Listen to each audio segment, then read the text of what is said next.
Rogue Invitational. Is Rogue better than the CrossFit Games as of late? What does Rogue teach us about the WFP circus and who's going to win? What's the top 10? Who's going to underperform? Who is going to perform better than expectations? Here we go, Rogue Invitational 2025. But first, some superlatives.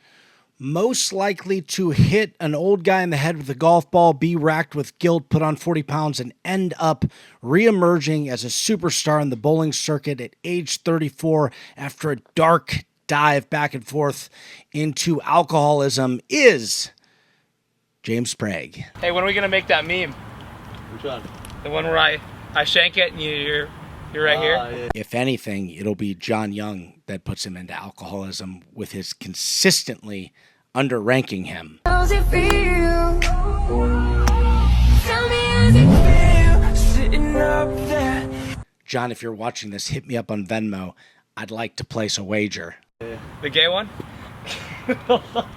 And Hiller, for that matter. It's like they never learned their lesson. And most likely to unintentionally end up hungover. There is not an event that goes by without me seeing Pat Vellner with a beer, so that's got to be Pat Vellner. Most likely to try to lose weight for whatever they're having them weigh in for. This is a pretty easy one. There's a group of girls, or at least a girl. It's girls that eat, right? I'm kinda busy. Most likely to find the Loch Ness Monster, squat the Loch Ness Monster overhead, drag the Loch Ness Monster on shore,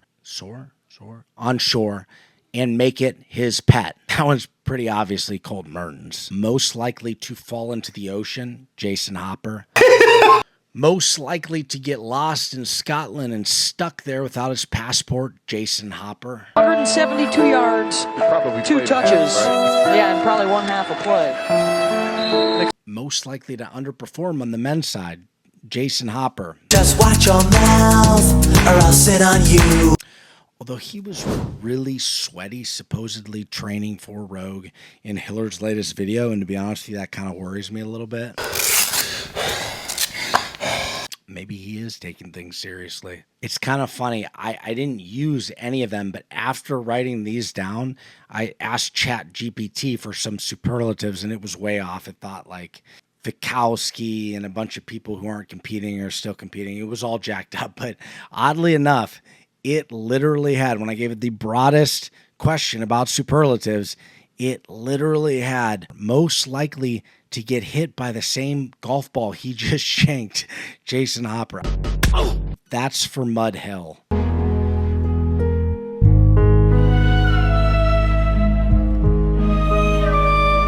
Most likely to overperform, Danny Spiegel I'm like Danny Spiegel. I don't even want to look at you. and Guy Malheiros I'm not a big fan of Guy. have the best opportunity to get a top 10 at a stacked field at Rogue versus anywhere else. A couple small things before I get to the rankings. What does Rogue teach us about the WFP circus? Prestige worldwide. Pedro, Coffee Pods and Wads podcast, when he interviewed, gosh, what's that chick's name? Katie. He had Katie on, and she said that Rogue doesn't make money from this event. Making money in the event industry is hard. Like we're not making money on this, but we use it as marketing. That it is essentially a marketing event, that in the long term, they make money because they're able to put their products on display. The bottom line is that CrossFit events, even the best ones, are not that profitable. The WFP can exist forever as long as you put it on a credit card and it doesn't go over its limit. CrossFit is not profitable. People don't want to watch it except CrossFitters, and even that is a very small percentage. Rogue and the CrossFit Games are by far the best, and they do not make a profit. The WFP will never make a profit. Never, ever, ever in a billion, quadrillion, gazillion years ad infinitum. That was just something I wanted to mention. All right, so what's the deal with these events, right? I really like the events at Crash, and I really like the events at Rogue. Maybe that's because they're different, but compared to the CrossFit Games the last 2 years, they are more exciting. Now, somebody who has a more extensive background in CrossFit and in programming will probably disagree. A lot of people liked the programming of the 2025 CrossFit Games, and so did I. I thought it was somewhat safe. Yes, it was classic CrossFit, but I thought the whole unknown and unknowable aspect was gone. And I think you have to have that in classic CrossFit. Yeah, you got thrusters and burpees and 21, 15, 9. I just talked about this in my last video, but you also have to have surprises. You have to have odd objects, and you have to have new things. We cannot just do the things that people do day in, day out in their 6 to 8 hour practice sessions every day. And it's boring seeing the same thing over and over again. If I want to find out the fit, just think about this for a second. I want to know who the fittest is. Once this stuff becomes repetitive and mundane and everybody has it down, I don't feel like I'm finding the fittest anymore. Throw these people in a freaking gladiator cage and give them some wooden sticks and let me see who comes out last. Tryouts. Or first, or however it works. Whoever beats everybody else with a stick, have them freaking wrestle. I don't know. I guess I'm having violent thoughts today. But I want to see them do crazy things. Not the whole thing. I want to see the thrusters and the burpees too. But I want to see things that are different. Stranger. In event 1, we've got the 20 log bar muscle ups, which are completely different from bar muscle ups. There are people who have been absolutely wrecked by those, who are good at bar muscle ups. Event 2, they have a log clean and press, 3 rounds, 5 log clean and press at 215 pounds, a 40-foot yoke carry that could be extremely heavy, which would be awesome because Rogue does skew heavy, and then 1 power stair. They do that for 3 rounds. That sounds fun. Event 3 is just absolutely brutal. Dallin Pepper said on the CrossFit Games podcast, it may be the hardest event ever. Like ever in anything. It is 4 rounds of 10 back squats at 315 pounds for the men, 225 for the female, 10 dumbbell snatches, 100-pound dumbbell snatches, and 10 sandbag cleans at 150 pounds. And it's 4 rounds of that. To watch them grind through that heavy weight is going to be fun. Event 4 kind of depends, but they're going through a 20 cal row, 15, 12, 9, 6, 3 bench press, and 1 horizontal pegboard each round. Now, again, the horizontal pegboard has wrecked people.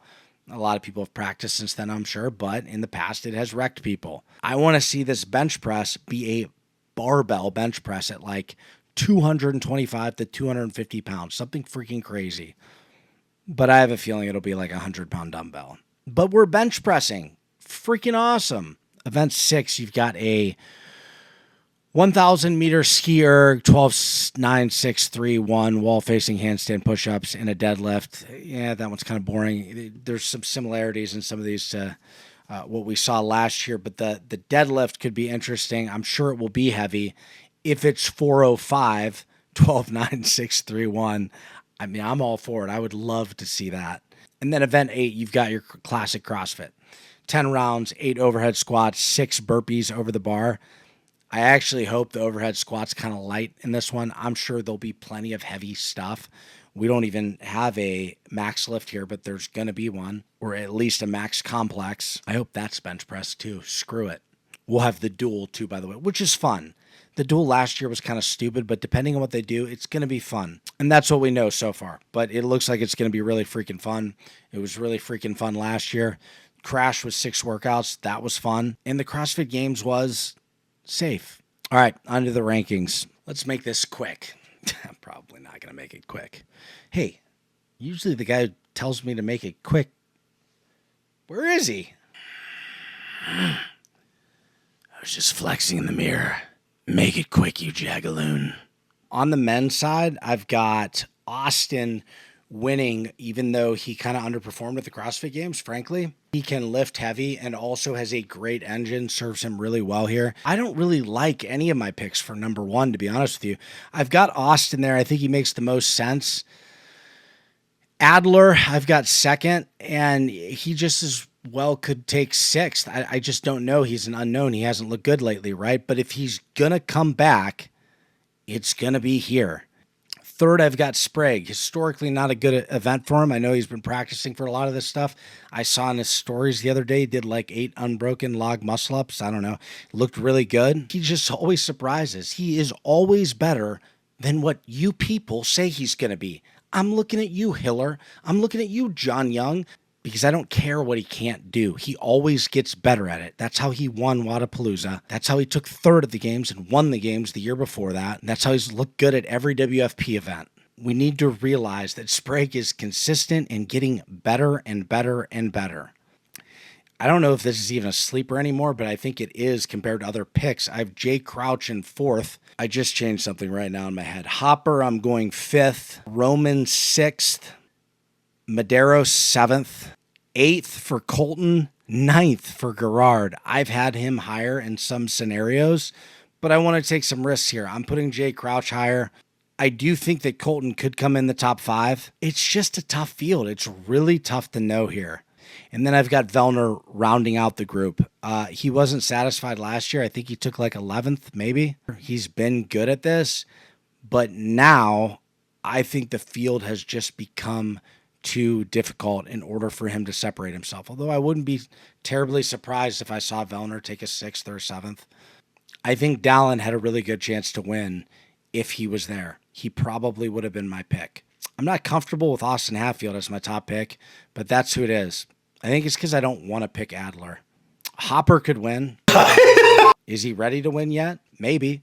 All depends on where they're at with their fitness at this point. But my podium, Austin Hatfield, Jeffrey Adler, and James Sprague. I think we're going to see Horvath back on top because she showed she could do it at the WFP Tour Stop 2 in a loaded field, and this is her event. So if she ever is peaking, it's right now. This is her CrossFit Games. She will have competition. Olivia Kerstetter kind of reminds me of Horvath in some respects. She's got some weaknesses.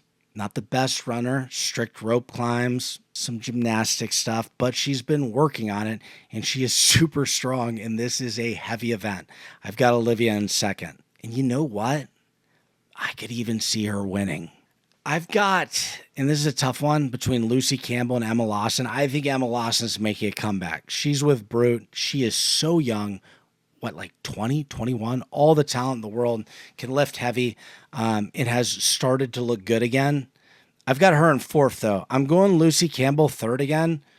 On paper, she shouldn't, but how can I bet against her? She podiums at WZA. She podiums at the CrossFit Games. I'm not betting against her until she proves otherwise. My 3rd pick is Lucy Campbell. In 5th, I've got Emma Tall. In 6th, Ariel Lowen. Madeline Sturt in 7th. The only reason I have Alex Kazan in 8th, I would absolutely have her on the podium this year and potential to win, is because I don't know what's up with her leg. There's the squatting. There are events that I think that she will do phenomenally at, like the bench press event. But ultimately, I think if you're even off just a little bit at this level, it's going to be something that's going to knock you out of the podium. So I've got her in 8th. But if she's healthier than I think, then she could win the freaking thing. I've got Danielle Brandon in 9th, and I've got Paige Rogers in 10th. Keep seeing everybody getting her name wrong. She got married. It's Paige Rogers now. She looked really good at Crash. She took 10th at the CrossFit Games in 2023 at 19, 20 years old, and she is back. And she is only going to get better. Between some of these young girls, we have a brand new race for the fittest whenever Tia happens to be out. She's not at Rogue. Is she going to be at the games? Olivia Kerstetter, then Lucy Campbell, although she's not as young as these girls. Lucy Campbell coming back and showing dominance. Olivia Kerstetter, Emma Lawson, Gazan still super young. We've just had certain things that have happened, like the injury. And then Paige as well. People that I'm not as high on, Abigail Domet, and then Haley Adams has looked a little bit out of it. She's one of my favorite athletes, and she's still really young, so I'd love to see her do good, but I got to see something first. Alexis Raptis. And Brooke Wells, I think, is about done, so I have her outside of the top 10. Danny Spiegel could be the one inside the top 10 that knocks out Paige Rogers or Danielle Brandon. Right now, I've got her in 11th. So my podium is Horvath, Olivia Kerstetter, and Lucy Campbell. What else do you guys want to talk about? Nothing? Okay. Bye.